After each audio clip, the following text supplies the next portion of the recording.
ऐसा कदम नहीं उठाने दूंगी। तुम बेवजह परेशान हो रही हो अनिशा। हम जो कुछ भी कर रहे हैं उसमें हम सबका फायदा है और तुम्हारा भी। सागर, नुकसान और फायदे से पहले सही और गलत के बारे में भी सोचना चाहिए। बस अनीशा, ये नैतिक विज्ञान का लेक्चर देके हमें बोर करना बंद करो। और तुम्हारा ये लेक्चर सुन के हम लोग अपना फैसला नहीं बदलेंगे। देख लेना, तुम दोनों बहुत पछताओगे। ओ नो, ये गाड़ी तो हमारी तरफ आ रही है। अब क्या करें?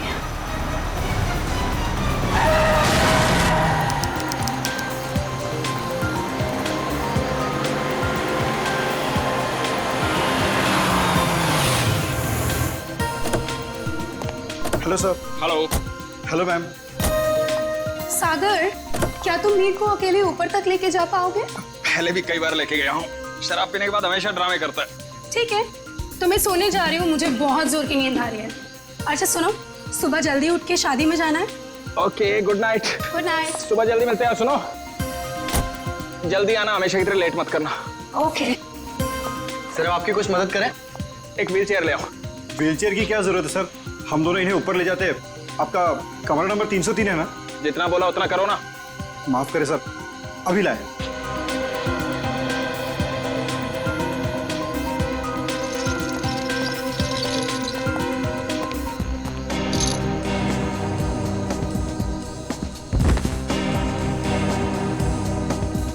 उठाओ इसे।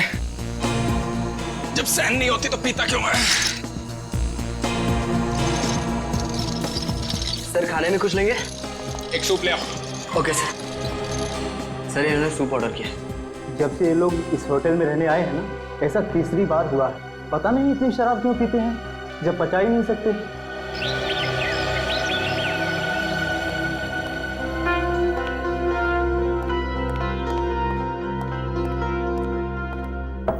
अगर साहब, मीर साहब, सर रूम सर्विस। साहब। क्या हुआ?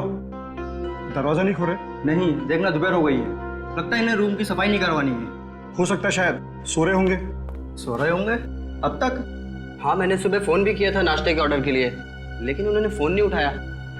और आज तो उनको किसी शादी में भी जाना था सुबह। शादी में भी जाना था और अब तक सो भी रहे हैं, मतलब जरूर कुछ गड़बड़ है। तुम यहीं रुको, मैं मैनेजर साहब को लेके आता हूँ। ठीक है। मैं दीपिका जी को।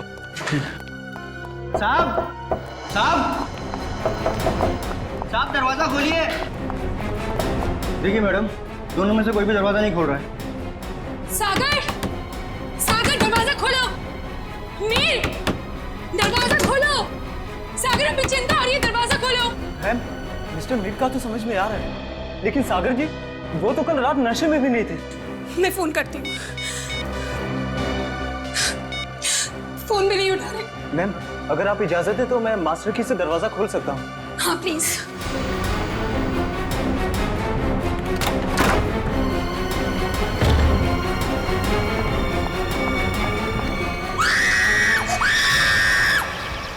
नील, तुम सोच भी नहीं सकते मैं इन छुट्टियों को लेकर कितनी उत्सुक हूँ।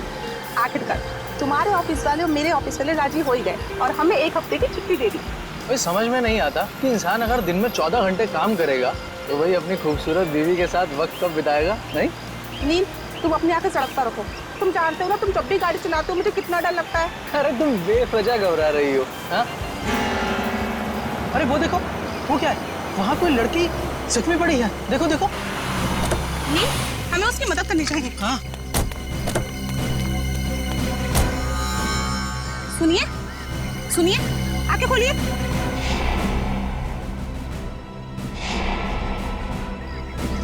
आप ठीक तो हैं? मैं पानी लेकर आता हूँ।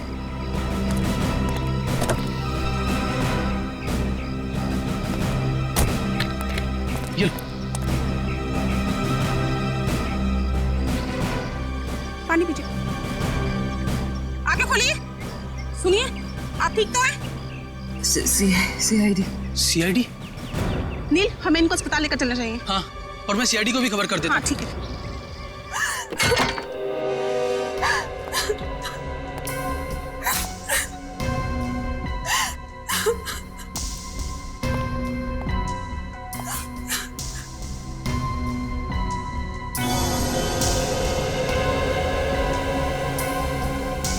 एसी भी ऑन है और खिड़की भी खुली है। आप लोगों में से किसी ने यहाँ किसी चीज को हाथ तो नहीं लगाया? नहीं सर, मैंने बस नब्ज देखी और आपको फोन करके बुला लिया। मुझे तो यकीन ही नहीं हो रहा है कि सागर और मीर नहीं रहे। कल रात तक तो अच्छे भले थे दोनों।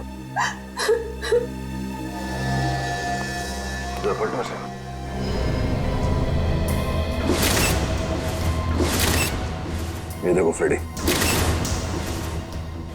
मीर का खून गला घोट के किया गया है। हाँ सर, गले पे लाल निशान साफ साफ दिख रहा है। निशान देख के लगता है कि नायलॉन के रस्सी से गला घोटा गया इसका।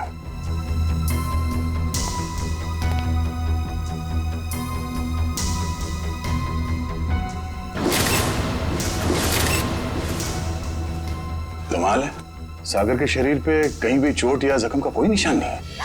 सर, हो सकता है कि सिर्फ मीर का खून हुआ हो और सागर अपने आप मर गया हो, दिल का दौरा पड़ने की वजह से या फिर और कोई बीमारी की वजह से। नहीं सर, सागर को ऐसी कोई बीमारी नहीं थी। आप चाहे तो मैं आपको उसकी मेडिकल रिपोर्ट दिखा सकती हूँ। मेडिकल रिपोर्ट तो हम देख ही लेंगे। वैसे आप है कौन? मैं दीपिका, सागर और मीर की चचेरी बहन। सर, हम लोग यहाँ शादी में आए थे। और ये शादी कब है? सर, आज सुबह ही थी। कल रात देर से सोने की वजह से सुबह मेरी आंख ही नहीं खुली। और रात को इन दोनों की मौत हो गई। आप लोगों में से आखिरी बार किसने देखा था इन्हें? सर, मैंने देखा था। कल मिस्टर मीर बहुत ज्यादा शराब पी लिए थे और होश में नहीं थे सर। तब मिस्टर सागर इन्हें होटल में लेकर आए थे, तब देखा था सर। क्या मीर अक्सर शराब पीता था? हाँ सर, मीर बहुत ज्यादा शराब पीता था और शराब इससे बर्दाश्त नहीं होती थी। उसके बाद किसी ने देखा इन्हें? हो सकता है कोई कमरे में आया हो रूम सर्विस के लिए या किसी और काम के लिए। हाँ सर, मैं आया था रूम में सूप लेकर। उस वक्त मीर साहब बिस्तर पर लेटे हुए थे और सागर साहब टीवी देख रहे थे। उस वक्त टाइम क्या हुआ था? करीब 12:30 बजे। 12:30 बजे, मतलब उसके बाद इस कमरे का दरवाजा खुला नहीं है। आप लोगों ने आधे घंटे पहले दूसरी चाबी से दरवाजा खोला, राइट? जी सर। इसका मतलब है कोई और आया था यहाँ इस कमरे में, कोई तीसरा आदमी, शायद इस खिड़की से। ये नामुमकिन है सर। हमारे सिक्योरिटी गार्ड हर वक्त नीचे पहरा देते रहते हैं, तो कोई खिड़की से कैसे आ सकता है? कोई गेस्ट आया था इनसे मिलने के लिए यहाँ? नहीं। कोई गेस्ट अंदर नहीं आया, कोई खिड़की से अंदर नहीं आया। इसका मतलब है खून होटल के स्टाफ में से किसी ने किया है, ठीक उसी तरीके से।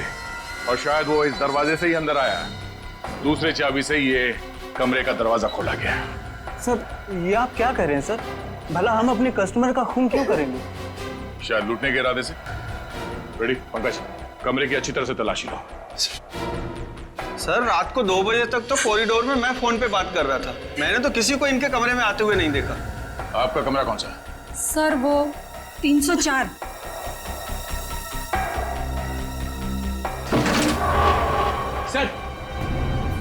सर, इस ड्रॉर में पैसे मिले सर। पैसे? ओह, मतलब ये खून पैसों के लिए नहीं किया गया। और कमरे की हालत भी एकदम दुरुस्त है, ऐसा लगता नहीं है कि कोई हाथापाई हुई यहाँ पे। हाँ सर, अगर कोई बाहर वाला आदमी होता तो अपनी जान बचाने के लिए इन्होंने हाथापाई तो की होती। इसका मतलब ये है कि जो कोई भी था वो जान पहचान वाला ही था। क्यों दीपिका जी? सर, आप मुझ पे शक कर रहे हैं? नहीं नहीं, मैं तो सिर्फ कह रहा हूँ कि इस कमरे के अंदर क्या हुआ किसी को नहीं मालूम, एक पहेली है। सर, मोबाइल फोन मिला है। सर, ये तो सागर का फोन है। सागर का फोन? और मीर का फोन मिला? नहीं। मीर का फोन? सर, पता नहीं कहाँ है। कोई बात नहीं, हम पता लगा लेंगे। बड़ी पंकज, आसपास दूसरे कमरों की भी तलाशी लो और यहाँ पे जितने उंगलियों के निशान मिलते हैं सब उठा लो।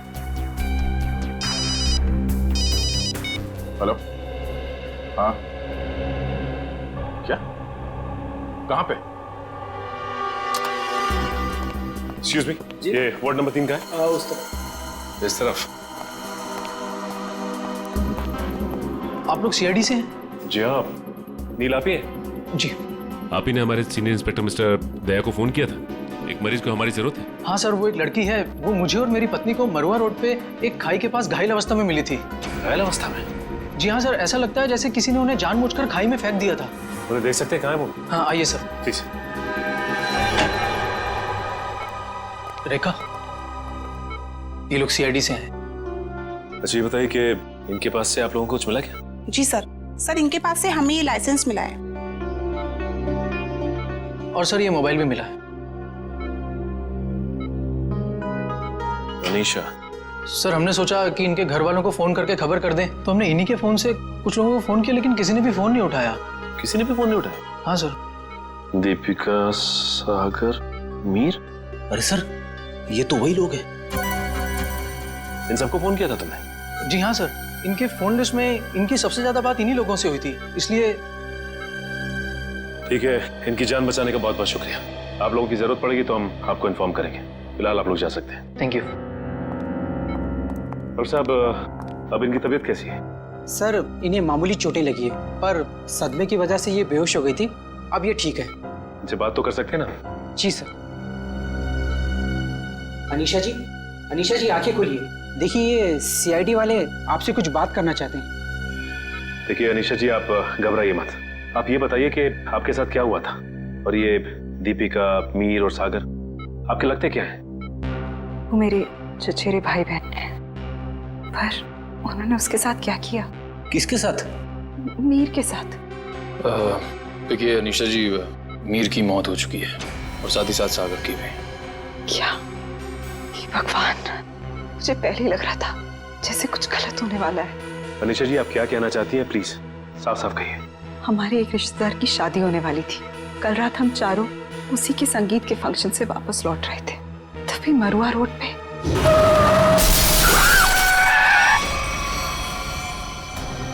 तुम दोनों ठीक तो हो ना? हाँ, हम ठीक हैं। घबराओ मत, ये हमारा ही प्लान था। क्या? चलो।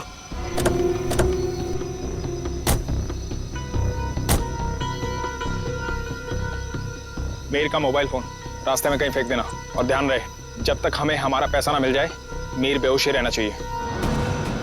ये लो नया सिम कार्ड। मीर के परिवार वालों से फिरौती की मांग इसी नंबर से करनी है। और हाँ, हमें फोन मत करना, वक्त आने पर हम लोग खुद कांटेक्ट करेंगे। नहीं, मैं तुम दोनों को ऐसा कुछ नहीं करने दूंगी। मीर हमारा चचेरा भाई है। अनीशा, तुम हमारे प्लान में दखल अंदाजी मत करो, वरना क्या? मीर को हम बाद में खुद देख लेंगे, पहले तुम इसको ठिकाने लगाओ। ये क्या कर रही हो तुम मेरे साथ? दीपिका, तुम मेरे साथ ऐसा कैसे कर सकती हो? दीपिका और सागर पैसों के लिए कुछ भी कर सकते हैं। छोड़ो मुझे। ओह, तो मतलब दीपिका और सागर अपने चचेरे भाई मीर को अगवा करना चाहते थे? हाँ सर, अगर ये बात मुझे पहले पता होती कि उनके दिमाग में ऐसी कोई खिचड़ी पक रही है, तो मैं मीर को पहले ही सावधान कर देती। लेकिन मैं भी फंस गई बेवजह उनके प्लान में, और जब मैंने उनका साथ देने से इनकार कर दिया, तो उन्होंने मुझे चलती गाड़ी से नीचे खाई में फेंक दिया। क्या जमाना आ गया है? रिश्तेदार एक दूसरे के साथ ऐसी घिनौनी हरकत कर सकते हैं? वो तो अच्छा हुआ, वहाँ एक पेड़ की वजह से मैं खाई में नीचे गिरते गिरते बच गई, वरना मैं भी मीर के साथ मारी जाती। मगर सागर की मौत कैसे हुई? इसी का पता हम भी लगा रहे हैं। सर, लगता है दीपिका इस पूरे जुर्म में मिली हुई है। उसी ने होटल के कमरे में जाके दोनों को मार दिया। वही तो, तभी तो उसने हमें अनीशा जी के बारे में भी नहीं बताया। लेकिन वो मीर को मारेंगे क्यों? वो तो सिर्फ उससे पैसे चाहते थे। तभी तो वहां पे उन्होंने कुछ गुंडों को भी बुलाया था, जिससे कि मीर को पता ना चल पाए कि उसे अगवा किया किसने। हो सकता है सागर और दीपिका के बीच में पैसे के बंटवारे को लेके लड़ाई झगड़ा हो, और इसीलिए वो लोग अपने प्लान में कामयाब नहीं हो सके। हेलो पंकज, हमें शक है कि मीर और सागर के खून में दीपिका का हाथ है। एक काम करो, उसे जल्द से जल्द अरेस्ट कर लो। क्या दीपिका भाग गई? ठीक है। दीपिका होटल से भाग गई? फ्रेडी, दीपिका भाग गई। अनीशा जी, इस केस को सॉल्व करने में हमें आपकी मदद चाहिए। जरूर सर, मैं आपकी मदद करने के लिए तैयार हूँ। क्या बात है डॉक्टर साहब, बड़ी मेहनत हो रही है। आपकी डॉक्टर तारिका, वो तो चली गई छुट्टी लेकर के, और दो लाशों का बोझ मेरे कंधों पर। अरे सर, तारिका जी को थोड़ी ना मालूम था कि ऐसा केस आने वाला है, और वैसे भी उन्होंने पहले से आपसे छुट्टी ली थी, और सारी टिकट वगैरह पहले से ही बुक हो चुकी थी। हाँ सर, अभिजीत ने खुद लाइन में लगकर टिकट की बुकिंग करवाई थी तारिका जी के लिए। हाँ। है ना? अरे यार, ये राज की बातें तो सबके सामने। हाँ सारुण के, अब तक तो तूने मेरे होनर ऑफिसर्स को बता ही दिया होगा कि मौत हुई कैसे। बस आपके ये होनहार ऑफिसर, इन्हें किसी और चीज से फुर्सत मिले तो लाश की बात करें ना। देखिए सर, हम लोग यहाँ सिर्फ लाश की बातें ही करने आए हैं। Oh really? जी बताइए बताइए। बस इस मीर की मौत हुई है गला दबाने की वजह से। किसी ने बहुत ही होशियारी के साथ इसकी जैगुलर वेन को दबा दिया और तोड़ दिया, और ये काम किसी एक्सपर्ट का है। वो अच्छी तरह से जानता है कि गले के कौन से हिस्से को दबाने से जल्दी से मौत हो जाएगी। मीर ने शराब भी पी रखी थी ना? शराब भी पी रखी थी, और मीर के खून में मुझे एक ड्रग मिली, डोडीन नाम की ड्रग, जो इंसान को बहुत गहरी नींद में सुला देती है। जब इस मीर का खून हो रहा होगा ना, इसे पता भी नहीं चला होगा। ये मीर होटल जाने से पहले संगीत के फंक्शन में गया था, शायद वहीं किसी ने इसे ये ड्रग दी होगी। नहीं, मीर की मौत हुई कब? मीर की मौत हुई है लगभग 16 घंटे पहले। 16 घंटे पहले? मतलब जब सागर मीर को व्हील चेयर के ऊपर बिठाकर होटल के अंदर ले जा रहा था, तब तक ये मीर मर चुका था? बिल्कुल दया। इनफैक्ट सागर मीर को नहीं, मीर की लाश को कमरे में ले जा रहा था। तो सागर की मौत कब हुई? सागर की मौत हुई है मीर की मौत के ठीक 12 घंटे के बाद, और सागर की बॉडी पर कहीं किसी किस्म की चोट के निशान नहीं है। तो फिर इसकी मौत हुई कैसे साळुंखे? इसकी मौत हुई है सफोकेशन की वजह से। किसी वजह से इसका दम घुट गया, ऑक्सीजन ने इसके फेफड़ों में जाना बंद कर दिया, और इसी वजह से सागर की मौत हो गई। पर सर, सागर का दम घुटा कैसे? ये पता लगाना भी बाकी है, लेकिन हाँ, फिलहाल मैं आप लोगों को एक बहुत अहम सुराग दे सकता हूँ। क्या? क्या सुराग? एक मिनट।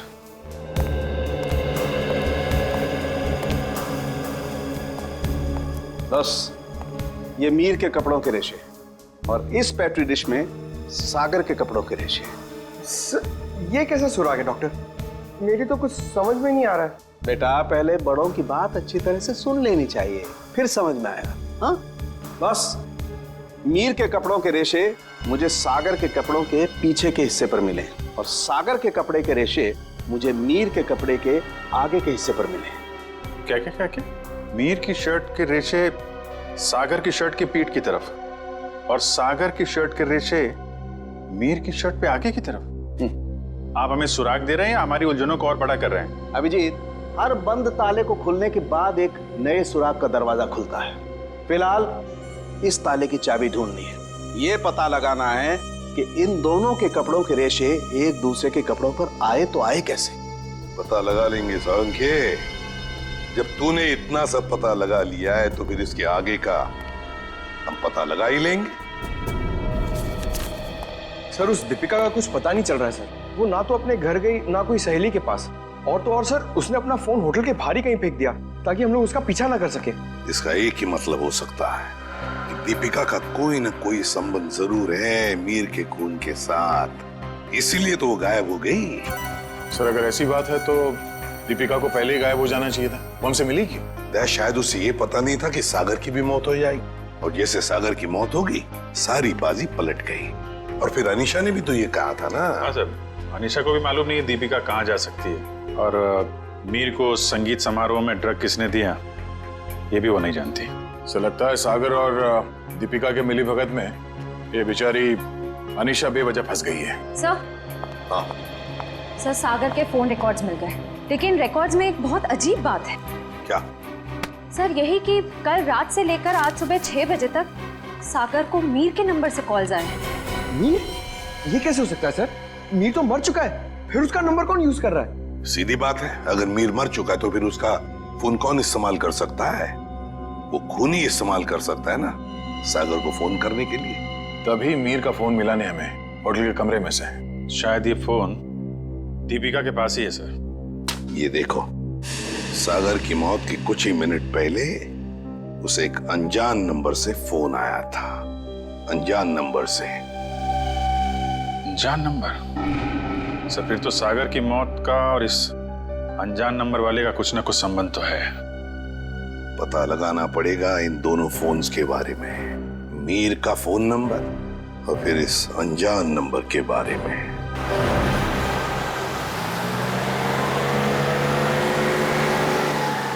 बस आप यहीं गाड़ी रोक दीजिए।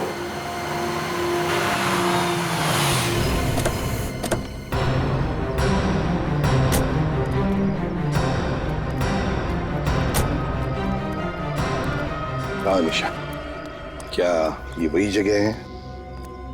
हाँ सर, ये वही जगह है जहाँ गुंडों ने हमारी गाड़ी रोकी थी और फिर मुझे दूसरी गाड़ी में डाल दिया खाई में फेंकने के लिए। और दीपिका और सागर उस दिशा में चले गए थे। दीपिका और सागर उस दिशा में चले गए? जी सर। लेकिन एक बात बताओ निशा, तुम्हें पूरा यकीन है कि ये वही जगह है, वही सड़क है? रात का समय था, हो सकता है तुम कुछ भूल कर रही हो। नहीं सर, मुझे पूरा यकीन है ये वही जगह है। जब गुंडे हमारी गाड़ी के आगे आए थे तो हमारी गाड़ी वो पेड़ से टकराई थी। उस पेड़ से? जी सर।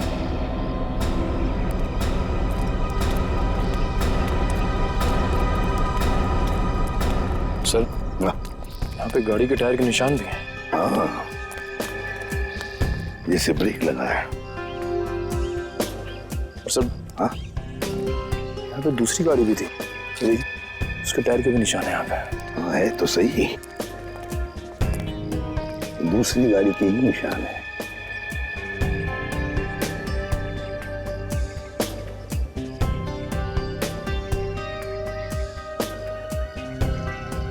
ये देखो, कांच के टुकड़े, कांच के टुकड़े। सर, शायद मीर और दीपिका की गाड़ी के होंगे। हाँ, हो सकता है।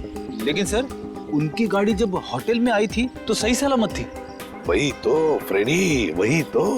जब उनकी गाड़ी होटल में आई थी तो बिल्कुल सही सलामत थी। जरूर गाड़ी की मरम्मत की गई होगी, क्योंकि जब हमने गाड़ी होटल पर देखी तो बिल्कुल वैसे के वैसे थी जैसे कुछ भी नहीं हुआ था उस गाड़ी को। ये कुछ और ही चक्कर है।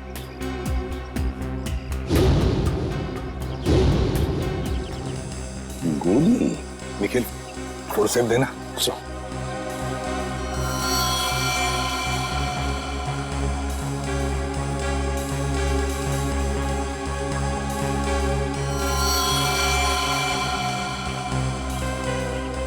गोली चली है यहाँ पर।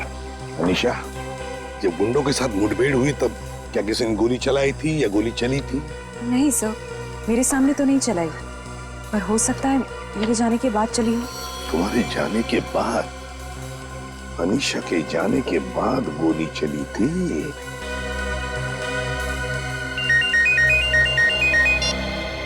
आद्या, अच्छा, सागर को मिहिर के फोन से जो फोन आया था वो कहां से आया था उसका पता चल गया है?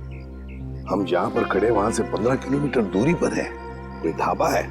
एक काम करो, डिटेल लोकेशन का एमएमएस भेज देना या एसएमएस भेज देना, ठीक है? Great work. सिस्टर, आप अनीशा को हॉस्पिटल ले जाना। निखिल, फोन करके दूसरी गाड़ी का इंतजाम करो। ढाबा।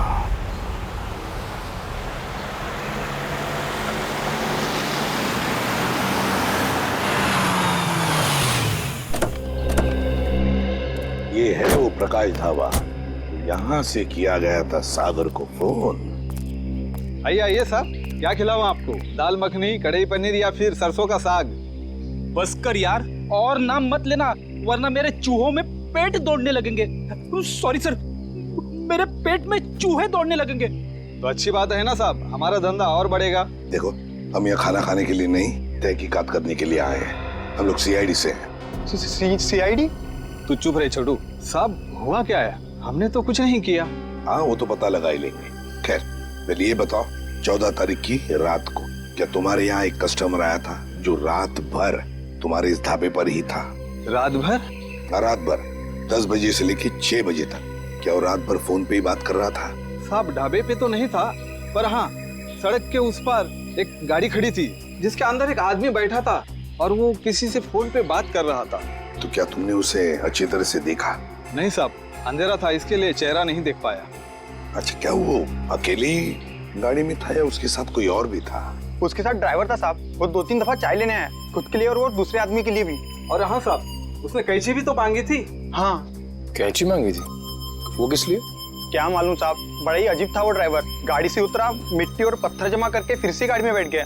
क्या जमाना आ गया है सर, आजकल लोग सड़क पर से पत्थर और मिट्टी भी चुराने लगे। किसी और काम के लिए फ्रेडी, पत्थर और मिट्टी किसी और काम के लिए। क्या वो ड्राइवर भी फोन पे बात कर रहा था? नहीं साहब, जो पीछे बैठा था वही आदमी बात कर रहा था। ड्राइवर को तो तुमने अच्छी तरह से देखा है ना? हाँ। तो हमारे लिए उसका एक स्केच बनवाओ, ठीक है? हाँ।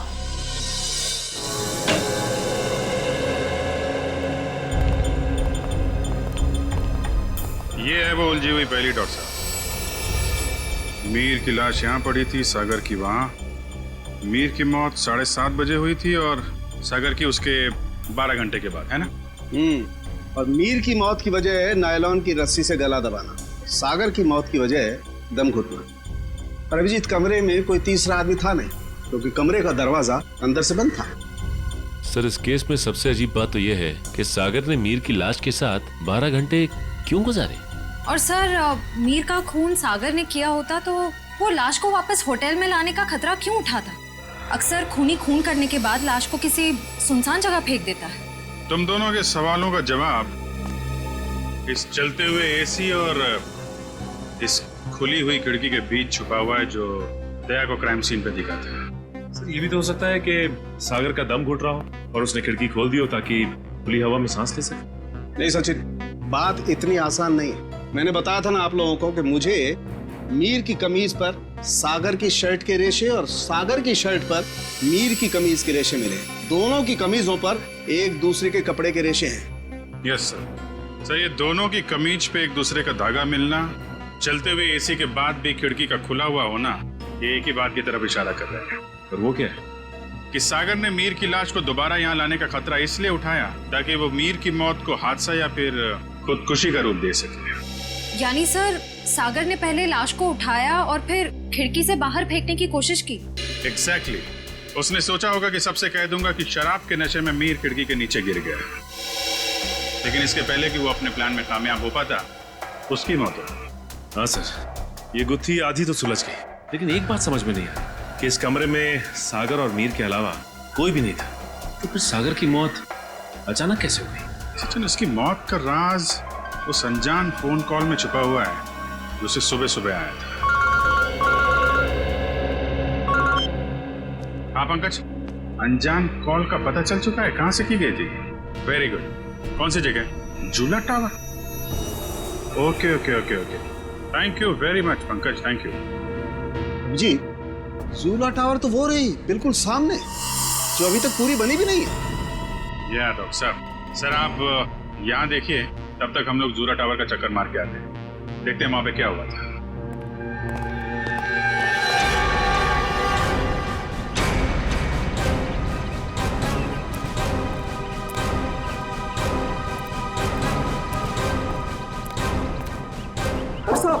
कौन है आप लोग? कहाँ जा रहे हैं? रेडी से हम लोग तुम्हारी ससुराल वाले। सीआईडी? कुछ हुआ है क्या साहब? क्या बात है साहब? साहब कुछ तो बताइए। चुपचाप आओ, पीछे पीछे हमारे, समझे?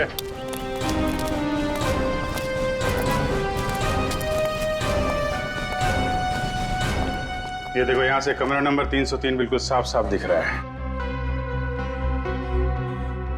जरूर उस आदमी ने सागर को यहीं से फोन किया होगा। परसों रात तुम ही ड्यूटी पे थे यहाँ पे? हाँ साहब, मैं तो हर रात यहाँ ड्यूटी पर ही रहता हूँ। तो जरा ठीक से याद करके बताओ, परसों रात यहाँ पे कोई अजनबी आया था इस बिल्डिंग में? साहब कुछ कॉलेज के बच्चे थे, कह रहे थे किसी पिक्चर की शूटिंग करनी है। पिक्चर की शूटिंग? कौन सी पिक्चर, क्या बताया उन लोगों ने? उन्होंने कहा कोई छोटी सी पिक्चर की शूटिंग करनी है कॉलेज के एग्जाम के लिए। उन्होंने मुझे 15,000 रुपये दिए और तुमने उन्हें अनुमति दे दी यहाँ शूट करने की? जी, मुझे लगा मेरी और मेरे बच्चों की मदद भी हो जाएगी। और खूनी की भी। खूनी? हाँ खूनी। तुम ही बताओ, उन लोगों का नाम नंबर कुछ है तुम्हारे पास? नहीं साहब। अच्छा ये बताओ कि वो बच्चे आए कैसे? साहब वो लोग नीले रंग की गाड़ी में आए थे। नीली गाड़ी? गाड़ी का नंबर क्या? गाड़ी का नंबर याद नहीं, बहुत अंधेरा था। अच्छी चौकीदारी कर रहे हो, उनका नाम पता तक नहीं लिया तुमने, सिर्फ गाड़ी का रंग याद है बस। गलती हो गई साहब। पर हाँ साहब, एक बात है जो शायद आपको कुछ काम आ जाए। क्या बात? साहब वो लोग उस कैमरे की बात कर रहे थे जो आपने साथ लेकर के आए थे।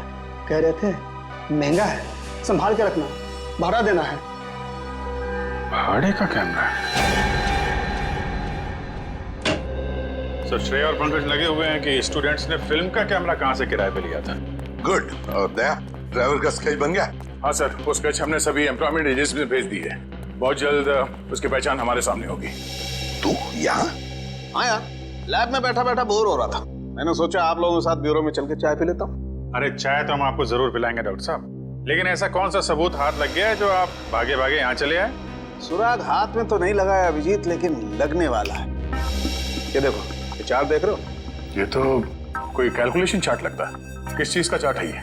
बॉस, ये मीर और सागर की मौत का कैलकुलेशन चार्ट है। अगर मेरी कैलकुलेशन सही निकल गई ना, तो इस सागर के दम घुटने का राज यूं पता चल जाएगा, यूं। सर आइए। सर, ये मिस्टर सोहन है। उन कॉलेज स्टूडेंट्स को कैमरा किराए पे इन्होंने ही दिया था। कौन से कॉलेज के स्टूडेंट्स थे वो? Sir, QR institute of medical science and research centre. ये मेडिकल कॉलेज के बच्चों को फिल्म मेकिंग में कहां से इंटरेस्ट होने लगा? कितने लोग आए थे? सर, 4 स्टूडेंट्स थे। 4 लोग? तो उनमें से किसी ने तो अपना नाम बताया होगा।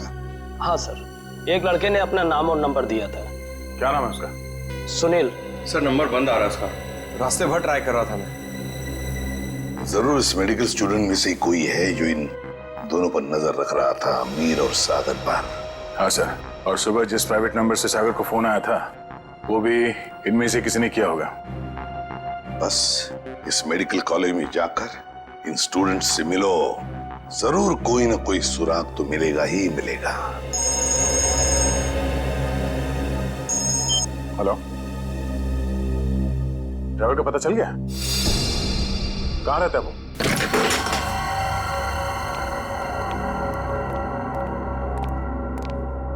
ये ड्राइवर चंदन, लगता है 9 तो 11 हो गया। तो ढूंढो।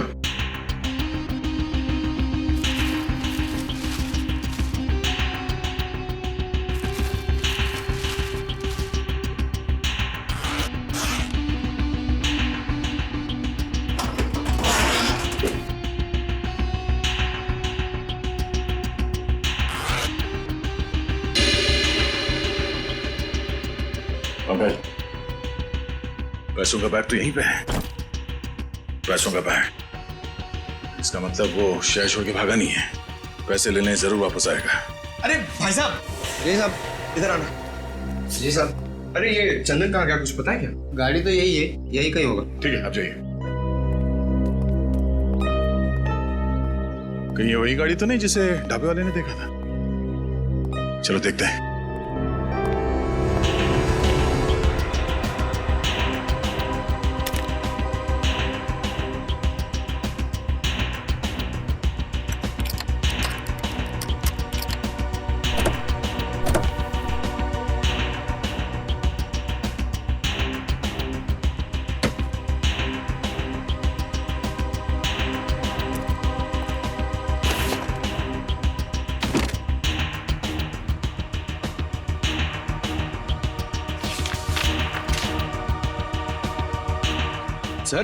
सर ये गाड़ी दीपिका की है।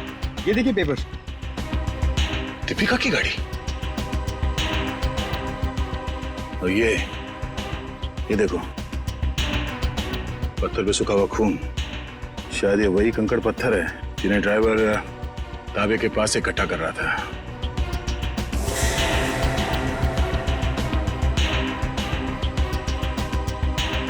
और ये कैंची भी किस चीज के लिए इस्तेमाल किया होगा उसने? सर मुझे तो कुछ समझ में ही नहीं आ रहा है। गाड़ी का ड्राइवर भी गायब है, ये पत्थर, कैंची, इन सब चीजों का क्या संबंध है सर? पंकज, वो भी पता चल जाएगा कि जो कोई भी इस गाड़ी के पिछले सीट में बैठा था, वही पूरी रात मीर के फोन के जरिए सागर से बात कर रहा था। और अब ये सूखा हुआ खून बहुत जल्द हमें उसकी असली पहचान बता देगा। करण, तू 2 दिन से क्लास क्यों नहीं आ रहा? प्रोफेसर अमन बहुत नाराज हो रहे थे। क्या करूं यार, बुखार उतर ही नहीं रहा। लगता है मुझे फ्लू हो गया। बुखार? इसका माथा तो बिल्कुल ठंडा है। सर, तुम चारों ने अपने आप को बहुत बड़ी मुसीबत में डाल लिया है। कैसी मुसीबत सर? का जवाब मैं नहीं, सीआईडी देगी। सीआईडी? बिरजू, आप सब लोग यहाँ? बहुत बड़ी भूल है जो तुम लोग को शूटिंग करने दी। सीआईडी के चक्कर में फंस गया मैं। लेकिन सीआईडी क्यों? शूटिंग करना कोई गैर कानूनी काम थोड़ी है। शूटिंग करना गैर कानूनी नहीं है, लेकिन खूनी की मदद करना गैर कानूनी है, और इसके लिए तुम सबको जेल हो सकती है, समझे? सर खून? हमने किसी खूनी की मदद नहीं की सर। जिस वक्त तुम लोग बिल्डिंग में शूटिंग कर रहे थे, उसी वक्त बिल्डिंग के सामने वाले होटल रॉयल मून में एक जुर्म को अंजाम दिया जा रहा था, और इस काम में तुम में से किसी ने खूनी की मदद की है। नहीं सर, हम ऐसा क्यों करेंगे? हम स्टूडेंट्स हैं, हम डॉक्टरी की पढ़ाई कर रहे हैं, और ऐसा कुछ करके हम हमारा भविष्य अंधकार में क्यों डालेंगे? इसका पता तो अभी चल जाएगा। अच्छा ये बताओ कि जिस वक्त शूटिंग चल रही थी, तुम में से कोई कुछ वक्त के लिए बाहर गया था क्या? हाँ सर, करण गया था ऊपर वाले फ्लोर पे अपनी डायलॉग याद करने के लिए। यार अंकित, मुझे क्यों फंसा रहा है? यार मैं तुझे फंसा नहीं रहा हूँ, सिर्फ सच बता रहा हूँ। तो अपना हैंडी कैम भी लेकर गया था अपना परफॉर्मेंस रिकॉर्ड करने के लिए। हाँ सर, हैंडी कैम लेकर गया था, लेकिन जब वो वापस आया उसमें कोई वीडियो नहीं था। यार वो गलती से डिलीट हो गया था। देखो करण, झूठ मत बोलो, क्योंकि एक झूठ को छुपाने के लिए तुम 100 झूठ बोलोगे, लेकिन ये तुम सीआईडी के सामने नहीं कर सकते, समझे? इसलिए तुम्हारी भलाई इसी में है कि सब कुछ सच सच बताओ। बोलो। ये ठीक कह रहे हैं, जो कुछ भी हुआ है करण सच सच बता दो। सर मुझे डर था कि मेरी अटेंडेंस कम होने की वजह से मैं एग्जाम में फेल हो जाऊंगा, तभी अचानक मुझे किसी ने एक दिन चिट्ठी भेजी और साथ में एक सिम कार्ड भी। उस चिट्ठी में लिखा था कि उस होटल के कमरे में जो भी कुछ हो रहा है उसकी लाइव फीड रिकॉर्ड करके मैं उसे दूं और साथ में उसे फोन भी करूं, तो वो मुझे फेल होने से बचा लेगा। तो सर मैंने वैसा ही किया। मतलब अगर तुम उस जुर्म का आंखों देखा हाल भेजते और उस आदमी को यानी कि सागर को फोन करते तो तुम परीक्षा में पास हो जाते। जी सर। तुम्हारे साथ बहुत गलत हुआ है, किसी ने तुम्हारे साथ गंदा मजाक किया है और तुम उसके बहकावे में आ गए। वो खत जिसने लिखा था वो तो बच नहीं पाएगा। वैसे इस लेटर में और क्या लिखा था? उस चिट्ठी में लिखा था कि जैसे ही सागर उस आदमी को खिड़की तक लाए तो मैं सागर को फोन करूं और 5 बार घंटी बजते ही मैं वहां से चला जाऊं। तुम ऐसा कैसे कर सकते हो करण? पास होने के लिए तुम किसी की खून करने में मदद करो? शर्मनाक है ये, शर्मनाक। यार मैं इस बात के लिए पहले से ही शर्मिंदा हूँ। तुम्हें इस बात की शर्मिंदगी होनी भी चाहिए, समझे? अच्छा फिर फोन करने के बाद क्या हुआ? सागर ने मेरा फोन उठाया नहीं, बस वो अचानक वहीं खड़ा रहा। मैंने फोन किया, 5 बार घंटी बजी, उसके बाद फोन काटकर मैं वहां से चला गया। ठीक है, देखो ये सारी बात हम लोगों के बीच में ही रहे, क्योंकि मैं नहीं चाहता कि अगर खूनी हमारे आसपास है तो उसे इस बात की भनक भी लगे। मैं समझ सकता हूँ सर। और करण तुम्हें हमारे साथ चलना होगा होटल रॉयल मून में, जहाँ क्राइम हुआ है। करण अब बताओ, सागर और मीर एग्जैक्टली कहाँ पे खड़े हुए थे? यहाँ पर सर। मीर सागर के कंधों पर झूल रहा था। और तुमने सुबह 6 बजे के करीब उनको फोन किया? जी सर। करण ये समझो कि तुम सागर हो और इंस्पेक्टर सचिन मीर है। ठीक से याद करके बताओ कि सागर ने मीर को कैसे उठा रखा? आप अपनी बाजू यहाँ पर रखिए। इसे? यस सर, और अपनी मुट्ठी बंद कर लीजिए। लो, बंद किया? जी। ओह, तो इसका मतलब मीर के हाथ सागर के कंधों पे नहीं बल्कि गर्दन के पास थे। जी सर। इस तरह से? जी। और फिर तुम्हारे फोन करने के बाद क्या हुआ? मुझे कहा गया था कि फोन का रिंग 5 बार बजने के बाद तुम वहां से चले जाना। फोन तो बजा पर फोन सागर ने उठाया नहीं। उठाता कैसे भैया? उस वक्त तो मीर सागर का खून कर रहा था। मीर सागर का खून कर रहा था? सर ये कैसे मुमकिन है? मीर तो खुद एक लाश था। तो तुमसे किसने कहा श्रेया की लाश खून नहीं कर सकती? सालुंके साहब, आप भी फ्रेडी की तरह। 1 मिनट सचिन, मैं कोई आत्मा की बात नहीं कर रहा हूँ, मैं साइंस की बात कर रहा हूँ। मैं रिगर मोर्टिस की बात कर रहा हूँ। याद है अभिजीत, कुछ सालों पहले भी ऐसा ही केस हुआ था। तुम पूछना अपने एसीपी साहब से। उस केस में एक लाश ने एक आदमी को गोली मारी थी।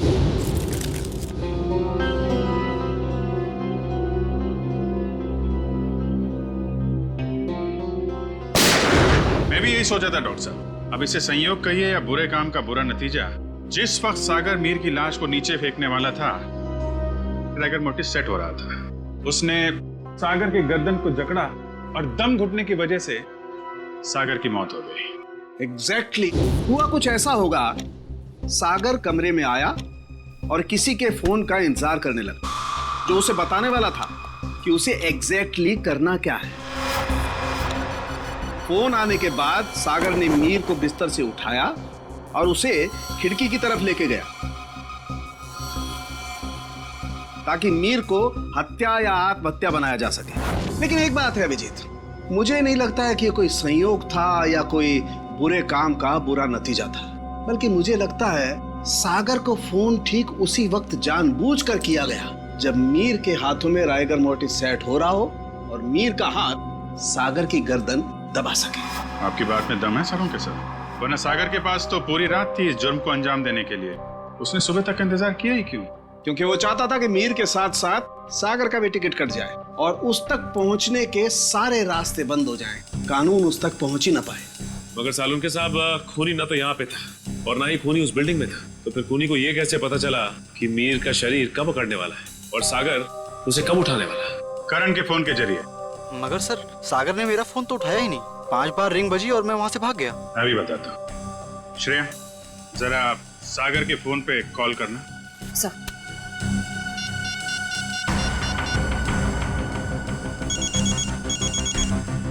ठीक है।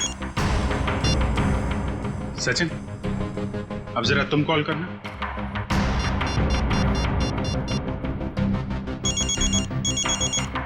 ठीक है। करण, अब तुम अपने फोन से सागर को कॉल करो।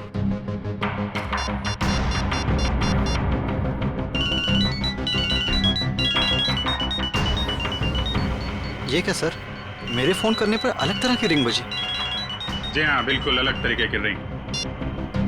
एक ऐसी रिंग जिसने सागर को सम्मोहित कर दिया, हिप्नोटाइज। तभी तो वो तुम्हारा फोन नहीं उठा पाया। सर, इतनी बड़ी साजिश? बिल्कुल श्रेया, ये मुजरिम कोई साधारण आदमी नहीं है। ये कोई एक्सपर्ट है, एक्सपर्ट जिसे रिगर मोर्टिस की बहुत अच्छी जानकारी है और लोगों को सम्मोहित करने की भी। ये कहीं करण के कॉलेज का कोई प्रोफेसर तो नहीं, कोई एक्सपर्ट? आज सारे स्टूडेंट्स सही समय पर आ गए। Very good sir. क्या आप आज हमें पूरी प्रक्रिया दिखाने वाले? जी, भविष्य में जो भी फॉरेंसिक डॉक्टर बनना चाहते हैं उनके लिए आज की क्लास बहुत ही महत्वपूर्ण है। लगता है मैडम आ गई। ऑफिसर्स, आप लोग यहाँ? जी हाँ, हमने सोचा कि क्यों ना हम लोग भी फॉरेंसिक साइंस की ABCD सीख लें। हाँ, शायद किसी को इम्प्रेस करने के काम आ जाए। हैं? क्यों अभी जी? वैसे प्रोफेसर रमन, आज बच्चों को क्या पढ़ाया जा रहा है? सर, आज रिगर मोर्टिस की क्लास है। ओह, रिगर मोर्टिस। जी सर। यानी लाश की अकड़न के विभिन्न स्तर विद्यार्थियों को सिखाए जाएंगे, हैं? जी सर, इसलिए हमने खास तौर पर इस विषय के विशेषज्ञ को बुलाया है। अच्छा, कौन है ये विशेषज्ञ, ये एक्सपर्ट? जरा हमारी भी मुलाकात करवा दीजिए इनसे।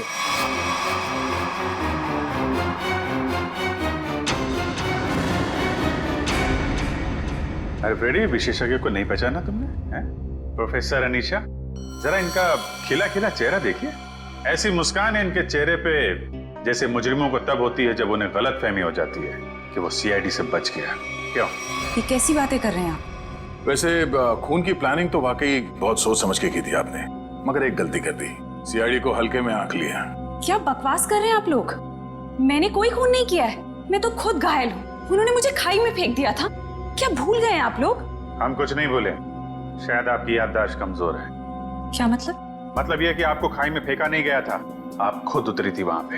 आपके शरीर पे ये जो जख्म है, चोट के निशान है, ये खुद आपने बनाए हैं। क्या सबूत है ये निशान मैंने बनाए हैं? वैसे हम जानते हैं कि फॉरेंसिक डॉक्टर होने का फायदा उठाकर आपने इस केस में ज्यादा सुराग नहीं छोड़े, पर उस कार को साफ करना भूल गई आप। पत्थर पे जो खून मिला है और कैंची पे जो उंगलियों के निशान है, वो आपके हैं अनीशा जी। हमारे पास काफी सबूत हैं आपको अदालत में खूनी साबित करने के लिए। बाहर जाने के सभी दरवाजे बंद हो चुके हैं अनीशा जी। अब सिर्फ जेल का दरवाजा आपका इंतजार कर रहा है। अब बताइए, क्यों किया आपने ये सब? दीपिका और सागर ने प्लान बनाया था, मीर को किडनैप कर लेंगे और बदले में उसके ट्रस्ट से ढेर सारा पैसा मांगेंगे। उन्हें नहीं पता था कि मुझे उनके प्लान के बारे में सब कुछ पता लग गया है और बदले में उनके खिलाफ मैं एक और प्लान बना रही थी जो उनके प्लान से कई ज्यादा खतरनाक था। और उस ड्राइवर और दीपिका का क्या किया तुमने? दोनों को मारकर जंगल में फेंक दिया नीलगंज के। शर्म आनी चाहिए तुम्हें। एक फॉरेंसिक डॉक्टर का फर्ज होता है कि वो समाज से जुर्म को मिटाने में कानून का साथ दे, खूनियों को पकड़ने में मदद करे, लेकिन तुमने अपनी शिक्षा का गलत इस्तेमाल किया है। खुद एक अपराधी बन गए। ऐसे घिनौने अपराध की सिर्फ एक ही सजा है, फांसी।